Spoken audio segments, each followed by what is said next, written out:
Understanding the concept of nation. To begin, let's define what we mean by a nation. A nation is often seen as a large group of people united by common descent, history, culture, or language inhabiting a particular territory.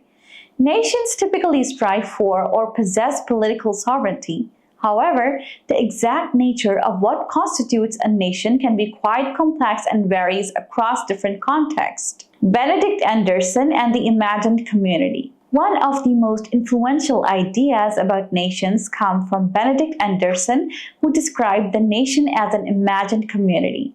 According to Anderson, a nation is imagined because the members of the even smallest nation will never know most of their fellow members, meet them, or even hear of them, yet in the minds of each lives the image of their communion.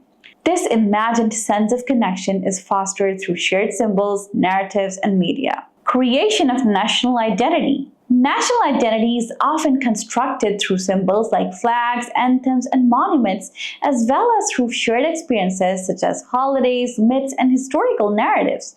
For example, the 4th of July in the United States, Bastille Day in France, and other national holidays serve to reinforce a collective identity among citizens. These symbols and narratives help create a sense of belonging and unity among people who may never meet in person. Historical realities and objective criteria. While the concept of an imagined community highlights the subjective nature of national identity, there are also historical realities that contribute to the formation of nations. These include shared language, values, culture, and historical experiences. For example, the unification of Italy and Germany in the 19th century was driven by shared linguistic and cultural ties, as well as common historical experiences. Nation-states and political boundaries.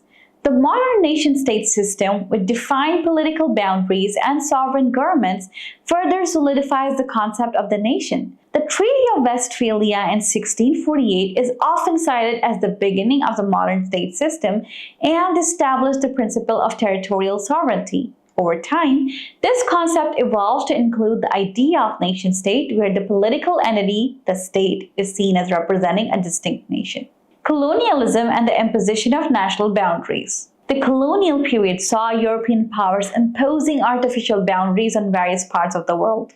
The colonizers openly disregarded the existing ethnic, cultural, geographical, and political divisions. These imposed boundaries have had lasting impacts, and it contributed to conflicts and tensions in many regions. However, in many cases, these artificial nations have also developed their own sense of national identity over time, illustrating the fluid and constructed nature of national boundaries.